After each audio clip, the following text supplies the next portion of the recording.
Assalamualaikum warahmatullahi wabarakatuh. Kembali lagi dengan saya Ibu Perpana Aulia Husna. Nah, video kali ini merupakan lanjutan dari video part 1 kemarin tentang harmonisasi hak dan kewajiban asasi manusia dalam perspektif Pancasila.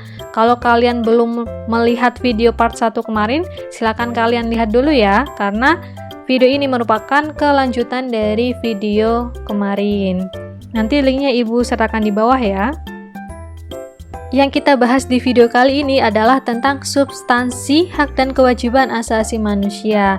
Substansi itu artinya isi. Yang kita bahas berarti adalah isi dari hak dan kewajiban asasi manusia. Kemarin kita sudah membahas bahwa antara hak dan kewajiban asasi manusia itu harus seimbang. Nah, di sini Pancasila itu selalu mengedepankan keseimbangan antara hak dan kewajiban. Nah, Pancasila itu menjamin hak dan kewajiban asasi manusia melalui nilai-nilai yang terkandung di dalamnya.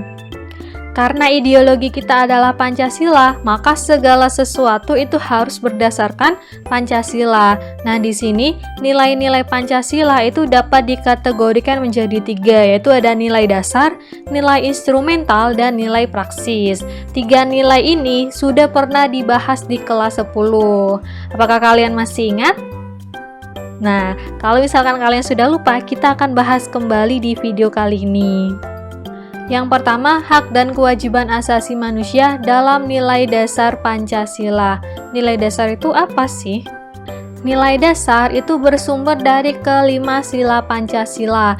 Jadi, karena Pancasila itu ada 5 sila, maka nilai dasar juga ada 5. Sila yang pertama yaitu ketuhanan yang Maha Esa. Berarti nilai dasarnya adalah nilai ketuhanan. Kemudian sila yang kedua bunyinya kemanusiaan yang adil dan beradab, maka nilai dasarnya adalah nilai kemanusiaan. Kemudian sila yang ketiga persatuan Indonesia, berarti nilai dasarnya adalah nilai persatuan. Kemudian nilai kerakyatan dan nilai keadilan. Yang pertama, hak dan kewajiban asasi manusia dalam nilai dasar Pancasila. Nilai dasar berkaitan dengan hakikat kelima nilai Pancasila, yaitu nilai ketuhanan, nilai kemanusiaan, nilai persatuan, nilai kerakyatan, dan nilai keadilan. Nilai dasar tersebut bersifat universal, sehingga di dalamnya terkandung cita-cita, tujuan, serta nilai-nilai yang baik dan benar. Nilai dasar ini bersifat tetap dan melekat pada kelangsungan hidup negara. Yang kedua, hak dan kewajiban asasi manusia dalam nilai instrumental Pancasila. Instrumental itu berasal dari kata instrumen yang artinya peraturan atau pedoman. Nah, berarti nilai instrumental adalah pelaksanaan umum dari nilai dasar. Nilai instrumental merupakan pedoman pelaksanaan nilai dasar. Jadi nilai dasar itu dibuat pedoman dalam nilai instrumental. Perwujudan nilai instrumental pada umumnya berbentuk ketentuan-ketentuan konstitusional, mulai dari Undang-Undang Dasar Negara Republik Indonesia tahun 1945 sampai dengan peraturan daerah. Yang ketiga, hak dan kewajiban asasi manusia dalam nilai praksis Pancasila. Nilai praksis itu berasal dari kata praktek yang artinya pelaksanaan. Jadi yang pertama tadi nilai dasar. Nilai dasar itu dibuat peraturan dalam nilai instrumental, kemudian dilaksanakan melalui nilai praksis. Nilai praksis ini diwujudkan dalam bentuk tindakan sebagai suatu penerapan nilai-nilai Pancasila, baik secara tertulis maupun tidak tertulis dalam kehidupan sehari-hari. Kemudian, apa hubungan hak dan kewajiban asasi manusia dengan Pancasila? Nah, tadi kan Pancasila itu menjamin hak dan kewajiban asasi manusia melalui nilai-nilai yang terkandung di dalam Pancasila. Sekarang kita bahas contohnya. Yang pertama ada nilai ketuhanan. Nilai ketuhanan ini berarti adalah nilai dasar, nilai yang bersumber dari sila Pancasila.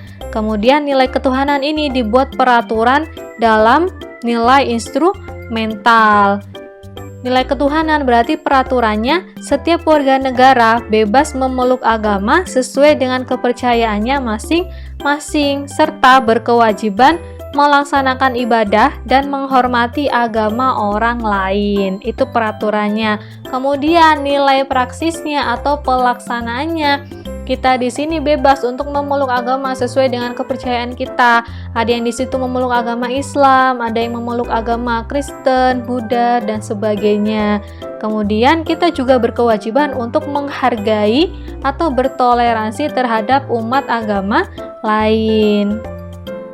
Yang kedua adalah nilai kemanusiaan. Nilai kemanusiaan berarti nilai dasar. Kemudian nilai instrumentalnya atau peraturannya yaitu setiap warga negara berhak mendapatkan kedudukan yang sama dalam hukum dan mendapatkan perlindungan hukum serta berkewajiban mengakui persamaan derajat, hak dan kewajiban sesama manusia.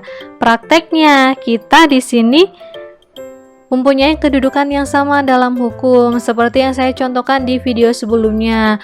Ketika ada orang yang di situ terkena masalah hukum, ada dua orang, si A dan si B. Si A ini orang mampu, si B ini orang yang tidak mampu. Tapi kemudian ternyata si B ini dia harus mendapatkan pendampingan pengacara, padahal dia tidak mempunyai biaya. Kemudian oleh pemerintah diberikan pengacara gratis melalui lembaga bantuan hukum. Yang ketiga, nilai persatuan. Nah, nilai persatuan berarti ini adalah nilai dasar. Kemudian nilai instrumentalnya, setiap warga negara berhak menikmati berbagai hak asasinya tanpa pembatasan dan belenggu, serta berkewajiban menempatkan kepentingan bangsa dan negara di atas kepentingan pribadi. Nilai praksisnya atau prakteknya berarti yang keempat, nilai kerakyatan. Nilai kerakyatan ini adalah nilai dasarnya. Kemudian nilai instrumentalnya, setiap warga negara berhak untuk mengeluarkan pendapat, berkumpul, ikut serta dalam pemerintahan dan berkewajiban mengedepankan pengambilan keputusan secara musyawarah. Nilai prakteknya atau praksisnya, kita bebas untuk mengeluarkan pendapat. Misalkan ketika ada musyawarah, kemudian kita mengeluarkan pendapat, itu kita boleh, kita bebas. Kemudian kita ketika mengambil keputusan, kita harus berdasarkan musyawarah mufakat. Yang kelima, nilai keadilan. Nah, nilai keadilan ini merupakan nilai dasar. Nilai instrumentalnya, setiap warga negara berhak dilindungi dan mendapatkan jaminan sosial, serta berkewajiban mengembangkan sikap kekeluargaan dengan masyarakat di lingkungan sekitar. Jadi inti dari video kali ini adalah Pancasila itu selalu mengedepankan keseimbangan antara hak dan kewajiban asasi manusia. Nah, Pancasila itu menjamin hak dan kewajiban asasi manusia melalui nilai-nilai yang terkandung di dalamnya. Nah, nilai-nilai Pancasila itu terbagi menjadi 3. Ada nilai dasar, nilai instrumental, dan nilai praksis. Nilai dasar merupakan nilai yang bersumber dari kelima sila Pancasila, yaitu ada nilai ketuhanan, nilai kemanusiaan, nilai persatuan, nilai kerakyatan, dan nilai keadilan. Kemudian 5 nilai ini dibuat peraturan dalam nilai instrumental. Kemudian setelah dibuat peraturan, dilaksanakan melalui nilai praksis atau prakteknya. Demikian sedikit yang bisa Ibu sampaikan. Apabila ada kurang lebihnya, Ibu mohon maaf yang sebesar-besarnya. Apabila ada yang kurang jelas atau kurang dimengerti, silahkan ditanyakan di kolom komentar. Kita ketemu lagi di part 3 ya. Terima kasih. Alhamdulillah, jazakumullahu khairan. See you.